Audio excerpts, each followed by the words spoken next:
Yo, what is going on, guys? Welcome back to another video. So we are now like exactly halfway through the first round of the Stanley Cup playoffs, considering the fact that some teams have played 3 games, some series have played 4 games. So I thought that I'd hit you with 8 takeaways that I have kind of came away with thus far, whether it's about a certain player who's been so good or been so bad, a position group on a certain team, or just an overall team or overall series. So yeah, 8 takeaways. Let's go through it. I think I've mentioned in previous videos, I just finished moving. Actually, I still got to move in more shit. This is a new recording studio. Don't know how long I'm going to be here because I do still live with my parents, but I might be moving out relatively soon. But for the next month at least, this is the new Studio 2.0. You guys only knew the previous one. I wasn't on YouTube when I moved prior, like 2 years ago. But yeah, let's get back to hockey. Let's get back on track. I'm sure people that are watching me for the first time are very confused. But yeah, up first for the New Jersey Devils, Markstrom is still that dude. When looking at him in the regular season, there were some big question marks. He only had a 900 and a lackluster 3.4 goals saved above expected in his first year with the New Jersey Devils. Jake Allen was honestly better than Jacob Markstrom during the regular season. He was like a 906 and had like 18 goals saved above expected. So there was some real uncertainty considering the fact that he was 35 years old, considering they gave up a first round pick that's probably going to be like 18th or 19th overall. But he has really stepped up in the playoffs. I still think that the Devils are going to end up losing this series in 5 to 6 games, but he's making it the last 2 games at least a legit series considering the fact that he stopped 91 out of 98 shots, good for a 929 and 6 goals saved above expected. That is the highest per 60 mark in these playoffs. So yeah, I thought not that they were going to like get rid of Markstrom, but that was a major point of concern. Markstrom at his age and how consistent that he's been. But I think a fully healthy New Jersey Devils team next year, they're not going to have to worry about either paying a shit ton to re-sign Jake Allen or potentially moving off Markstrom for someone better. Yeah, they're set on Markstrom. Thank God. This isn't the year, but next year with the healthy Jack Hughes and healthy defense core with Markstrom in net, it's looking like that they can yet again be, they can even be even better in the regular season than they were this year. A legit 105-point team, and come playoff time, potentially go on some deep run. Next up for the Dallas Stars, it might be time to panic regarding Mikko Rantanen. I'm not saying that he's some kind of complete McKinnon merchant, but yeah, he just has not looked like nearly the same player when he was in Colorado. It's been very underwhelming. 1 assist in 4 games thus far. Everybody got killed in that game 4, game 4 for Dallas, but he had an 18.72% expected goals percentage. Just not dominating the same way, especially when it comes to possessing the puck, like I saw when he was in Colorado, when he was with those great playmakers. The blend of size and skill just isn't looking the same. I'm not saying it's some disastrous move for the Dallas Stars, but I think right now, if you ask the Dallas Stars, would you rather have the salary cap space right now in Stankoven and 2 first-round picks? I think rightfully so. There is some major concern. I still think that next year, once he has a full training camp, really gets to acclimate to Dallas, he'll be back to a point-per-game guy, but $12 million, gave up a sizable amount. I'd start worrying regarding that. If I was a Dallas Stars fan, I'd start. The warning bell is definitely going off in Dallas, considering that. Staying in the Central Division. On the flip side of that, Kirill Kaprizov is a top 6 player in the NHL, in my opinion. In prior years, he's been awesome in the regular season. Playoffs in 2023, especially, was a little bit lackluster. 1 assist in 6 games. So we didn't really have the playoff track record to throw him in the likes of some of the best guys in the NHL. But based on what he did at the end of last year, he had 38 goals, 72 points in his final 46 games. At the start of this year, 23 goals, 27 assists, 50 points in his first 34 games. And now he's been the best player in the entire playoffs with 4 goals, 4 assists, 8 points. Obviously, that one highlight reel pass, flip pass to Matthew Boldy for the goal was one of the best passes that we're going to see in the entire decade. When he's been on the ice for the Minnesota Wild, they've just been flat out better than Vegas. When he's been off the ice, they have been the far inferior team. He has a 66.7 goals percentage at 5-on-5 right now in terms of his expected on ice versus off ice numbers. 54.6% when he's on the ice, 43.9% when he's off the ice. In my opinion, obviously we have the established big 3 best players in the NHL: McDavid, McKinnon, Draisaitl. I'd still have Makar. I'd still have Kucherov ahead of him. But why isn't he the 6th best player in the NHL? Austin Matthews, if he turns it around, by the way, he needs to score a big goal at some point. He can potentially go ahead of Kirill Kaprizov come my July rankings. But right now, man, I'm going with Kaprizov. Quinn Hughes, I got to see him healthy next year.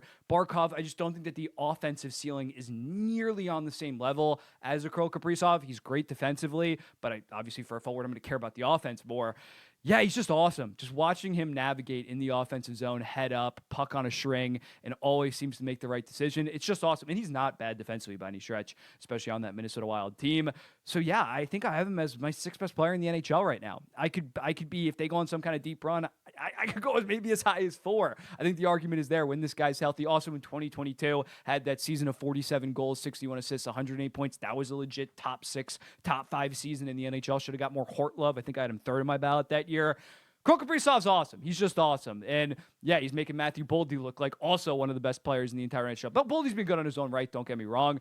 But yeah, that duo has been the best this playoffs, and Kirill Kaprizov is definitely the main reason why that is. Number 4, I think that this might be the best Toronto Maple Leafs defense core of this era. I don't even think it might. I think it probably is. They have been so damn good against the Ottawa Senators, just getting leads and then just parking the bus, locking down Ottawa. It seems like every other shot by them gets blocked. They have 96 blocked shots through 4 games thus far. In terms of the actual numbers, the Senators only have 5 even strength goals. Stolarz has been great as well, but it's because he's being able to see everything through because they're pushing them to the outside. In terms of high danger chances, they have only allowed 8 high danger chances in 4 games. 8 high danger chances in 4 games. That's the best in the NHL playoffs thus far. And I mean, it makes perfect sense. They went from giving guys like Edmondson, Labushkin, and Liljegren serious playoff minutes to bringing in Chris Tanev, Oliver Ekman-Larsson, who has been so big, especially when looking at the defense score last year, how they could not move the puck out of their own zone, as well as, of course, Brandon Carlo at the deadline. This Leafs core has what it takes to potentially go on a deep run. It's going to come down to the offense, whether they can provide it. And they have their big 4, big 5, if you include Matthew Nyes, has showed up this year in the first round. But once they play against more better teams than the Ottawa Senators, although Ottawa has shown life in the last 3 games, that'll really test it. But I think in terms of the defense core, you got to have the utmost faith. This team has just been so good at clogging the middle of the ice and blocking shots. I'm really impressed by it. And yeah, it's as good. A Craig Berube defensive system compared to a Sheldon Keefe, one has really translated in terms of success for the Toronto Maple Leafs. Number 5, the Colorado Avalanche in their offensive zone is just like absolutely horrifying. I don't think I'm shocking anybody with this, but the way that they were, even in prior games, like when they have their top guys out there, it genuinely looks like they're on a power play. Like the way that they're able to cycle the puck and just keep plays alive is so impressive. You look at bringing back a guy back like Gabriel Landeskog. I wasn't sure what to expect. Not saying he's going to keep this up, but he has a 92.1% expected goals percentage at 5-on-5. Him and Brock Nelson look like a great pairing. Brock on that Landeskog goal really like turned back the clock in terms of his wheels. But yeah, it's just when McKinnon and McCarr are out there, you just pray. It's absolutely insane. Jake Oettinger played his heart out there in terms of like seeing like 35 shots, 8 of which were high danger or something like that. The second period was insane. Yeah, Colorado is horrifying. And when they got their top guys out there, you just got to pray. And they have depth now. That's the other thing. They have depth. So it's not like you can just rely on them like getting one line out there and then the rest of their lines being shit. No, they're studs. Number 6, the Parayko Fowler pair is a top 10 pair in the NHL based on what they did in the regular season. They were awesome. They outscored opponents 31-18 and had a 55.5% expected goals percentage. Damn good. We wanted to see how it was going to translate to the playoffs.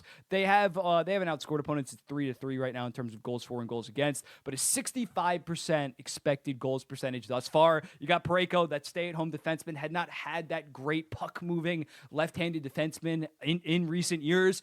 Fowler is exactly that, 36 points in 51 games, and even with Parayko was with Fowler during the regular season, Parayko had 20 points in 29 games. He was playing like one of the best defensemen in the entire NHL. I'm sweating, by the way. It is hot in this house. Yeah, and when looking at it, I don't even know. Heading into this, I thought DeMello and Morrissey was the best pair in this series. I think you might be willing to take Parayko and Falk, just how good they have been. And especially, I talked about it in the series preview, it was going to come down to this pair being able to stop that top line of the Winnipeg Jets, of basically Connor and Scheifele, because Velarde, because the Oilers are hurt. They don't have the depth. And that's exactly what they did in Game 3. And even in the first 2 games, those guys did get on the score sheet. But yeah, if those guys continue to play like they did in Game 3, and even before that, they were solid, I really like the St. Louis Blues odds in this series. And just the next 2 to 3 years, this is going to be an amazing pair that just fits. It's a perfect fit. And again, Fowler going from a situation where he wasn't playing meaningful games and was like the oldest guy by far on that, not by far on the team, but one of the older guys on the team, a bunch of young guys, to a team that is more so experienced, does have Stanley Cup pedigree.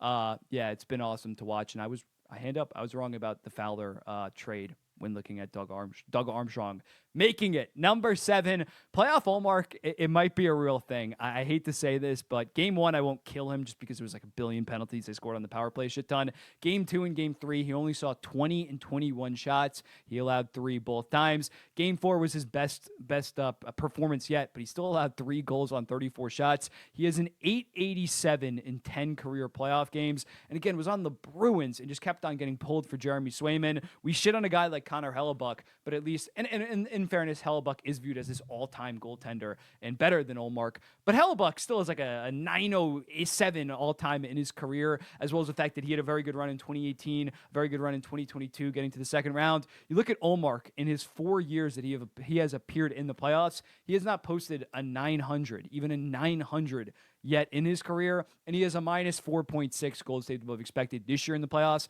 Only Darcy Kemper and Stuart Skinner, that absolutely insane series right now. Those goalies are the only ones doing worse analytically.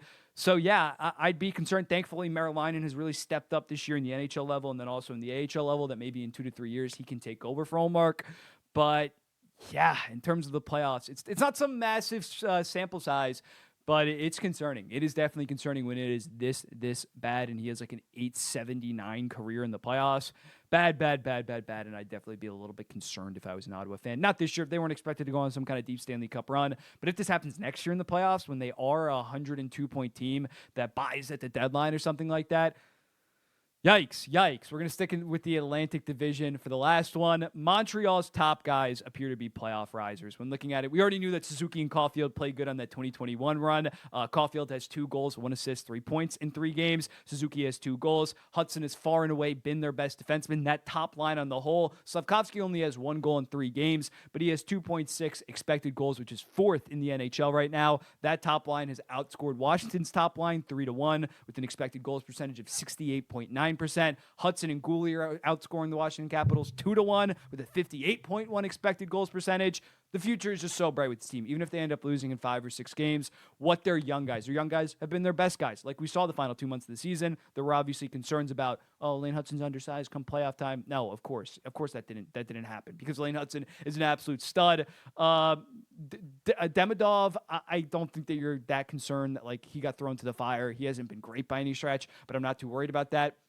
Their 4 best players right now, and 5 if you include Gouley, their young guys are showing up in big ways in the playoffs, like maybe on like some other Canadian teams. But yeah, that's awesome to see. And I think next year, when they have actual expectations, I expect those guys to also rise as well. But let me know in the comments, what do you think about this video? Again, sorry, this isn't like the cleanest, most edited one. I'm filming it on my laptop right now. I'm not even on my desktop. So in 2 to 3 days, we'll be back up and running, making more professional videos. Just wanted to get this out to you because it's been a very interesting first week of the Stanley Cup playoffs. I'll be seeing you in the next one. Peace.